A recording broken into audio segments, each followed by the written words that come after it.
So in University of Sydney, I received a 25% scholarship. In Melbourne, I received a 50% scholarship plus a 10,000 AUD grant.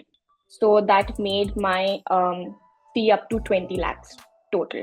University of Melbourne, or UniMelb, is not just one of Australia's best universities, but it also offers good amount of scholarships to international students.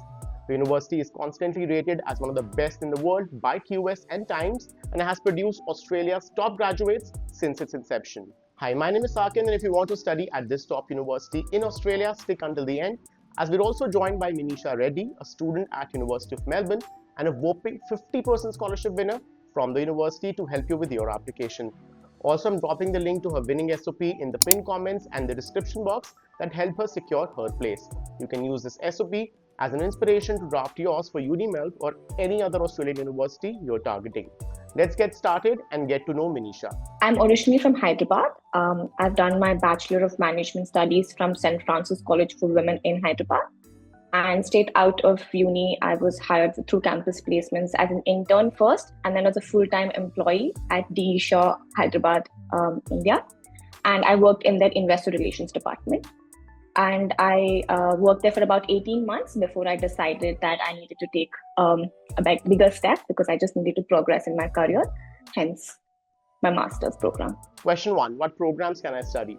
So UniMelb has 9 faculties in total, which includes Architecture, Building and Planning, Arts, Business and Economics, Education, Engineering and IT, Fine Arts and Music, Law, Medicine, Dentistry and Health Sciences, and Sciences, that offer a range of UG and PG programs. Programs are available in February and July intakes. Now let's hear from Minisha on why she chose to study here.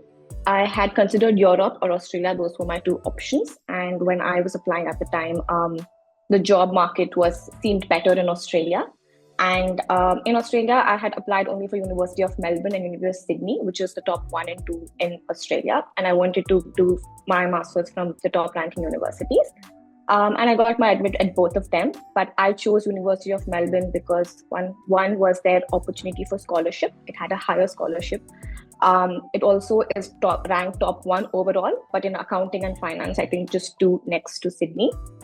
And also Melbourne is a beautiful city, and it's also ranked quite safe, and that was also one of my factors to choose University of Melbourne. Question 2. What are the entry requirements and the documentation? Starting with UG, 80 to 85% is required for most students from India, but certain courses may need higher scores. Also, do note that a few courses may particularly look at good scores in math or science subjects, so do check the detailed entry requirements for your course. For PG, roughly 65% is the minimum requirement. English language requirements will vary, but ideally a 6.5 in IELTS with 6 in each is minimum. TOEFL and PTE are also accepted. Documents required will be academics, passport, English language scores, references, and a personal statement, and WorkX documents if applicable. Minisha tells us more about documents she had to furnish during her application. Let's hear from her. So University of Melbourne, for Indian students, you need to first of all apply through an authorized agent. And it's a pretty basic application process, I would say. You just need your transcripts from your undergraduate. You need your English proficiency test numbers. You need your updated resume, your letter of intent, and just valid authorized identification as well. That's the documents you need to require for application. Question 3. What does the overall process and timelines look like? So for both UG and PG students, you can apply via authorized agent by submitting all your relevant documents. Ideally, apply early, at least 4 to 5 months before the intake start date, to maximize your chances of an admit. Also, don't forget to download Minisha's winning SOP for UniMelb from the description box and the pinned comments. I'm sure it will be of great help. Also, let's hear from her more on her application timelines and experience. In Melbourne, most of the universities operate on a 2-semester basis. That is, you have 2 intakes, your February intake, which is also called the summer intake or the start of the year intake, and the July intake, which is your winter or mid-year intake. And I chose to go for my February intake. And I started my application process fairly early because I had decided and I was ready. So I had applied in August of the previous year for my February intake. And I would say for the application, you just need, like I said, all the documents you need. And you hear back quite quickly. For University of Sydney, I heard back in just 1 week. and University of Melbourne about 10 days. You'll hear back. Again, it depends on when you're applying the application process. I was quite early, so I heard back early as well. Question 4. What are the tuition fee, living costs, and if there are any scholarships? So the tuition fee for both UG and PG ranges between 40,000 to 50,000 Australian dollars per annum, which is roughly 21 to 26 lakh rupees. Do note that some degrees such as medicine or dentistry will cost higher. For living, expect to set aside 25,000 AUD per year or 13 lakh rupees. Scholarships are available too, which may offer part or full tuition fee waiver as well as a stipend. Minisha throws more light on fees and living costs. So both Melbourne and Sydney are quite expensive cities. Sydney is more expensive in terms of cost of living. The tuition fee for my course, which is a 2-year course, it's called Master of Management Finance. The full-time 2-year course, it's $100,000 approximately for both those 2 years, AUD. That's about 55 to 60 lakhs in INR. So in University of Sydney, I received a 25% scholarship. In Melbourne, I received a 50% scholarship plus a 10,000 AUD grant.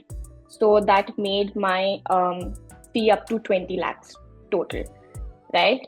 Between the 2 years. So that is one thing. And the other thing is cost of living, approximately about $25,000 per year. This includes your rent, plus if you're living modestly, your living costs as well. Again, it's subjective, but I would say that is how much I have accounted for myself. Now let's hear about visa application experience. So I would say my application process for visa also was quite a bit hectic. While my application for university was quite easy, for the visa, first of all, you need a confirmation of enrollment from the university, which you get as soon as you accept your offer, which is quite easy to get. You also need your overseas health insurance covered, which you need to pay, which also is quite okay. That process is very easy to do. The only struggle that I faced was the financial documents to be able to show that you're able to support yourself. So this requires your parents, your background from your parents having a steady income to be able to show their income tax return and etc. So I think the financial documents part might take time. I took about 3-4 months just sorting out those documents. But once I applied, I got it back in about, I think 2 weeks. You also need your English language score there as well, and normal medical checkup, which is not hectic. It's just a procedure. So that was for today's video. Let me know which other university you would like me to cover in the next video. And before you leave, don't forget to download Minisha's SOP from the pinned comments or description. Thank you for watching, and let us catch up in the next one.